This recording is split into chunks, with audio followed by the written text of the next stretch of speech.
time I apologized to the man who ran me over. When I was 17 years old, I was studying high school in Paris, Nuevo León. My high school was a technical school called Don Benjamín Salinas Huestro.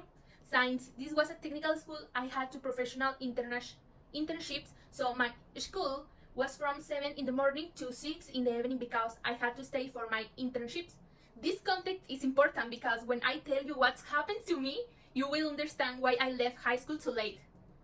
I had to walk about 150 meters to catch the bus that will take me out of the neighborhood and to Reynosa Highway. Then on Reynosa Highway, I will get off at Mr. Pisa and wait for bus 214, which will drop me off at the corner of my house. With this context in mind, one day I went out for my internship as usual, walked as I normally did, took the bus. And just as I was about to get off the bus because I had reached my destination, Mr. Pisa, the truck stopped in the second lane, talking about traffic rules and urban truck or personal transport vehicle cannot drop off passenger in the second lane because the first lane is used by cars to turn or stop. So if a truck drops off passengers in the second lane and a car comes along that is turning very quickly, an accident could happen. So press the button to ask to get off. On my teenage years, without adolescencia, without weighing the risks or talking about the consequence, I didn't realize that the bus was in the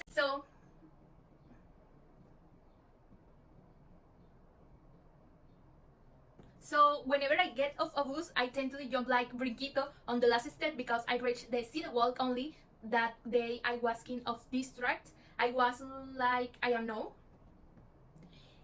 And I asked the driver to stop. He opens the back doors of the truck, lowers 2 steps, and on the third steps I jumped thinking that the sidewalk would be there, but I was wrong. It was the first lane, so just as I take the first jump, a red car passes by and hits me in the air. I was down about 10 or 15 meters, but I was so embarrassed that the man in the red car had hit me because I started to fall. My whole body burning up and my face turning red. My hands is getting cold, my back was sweating cold, I was shaking, but out of my embarrassment when I hit the rope, I looked up and realized that a car had me. One of my sneakers had come off, so I was leaning 50 meters away, had reclined and all sitting without and sneakers and without my backpack because it had flown off. I don't know what made me do it, maybe inertia. Although the doctor said it was adrenaline. I turned around, I said that my bus was forming right in front of Mr. Pisa, and my first logical action was I was digging of Greg when I saw my bus coming. As I reached the tennis court, with on hand, I put it on, turned it on the side to look for my backpack where I saw it stood up, grabbed it and put it back on.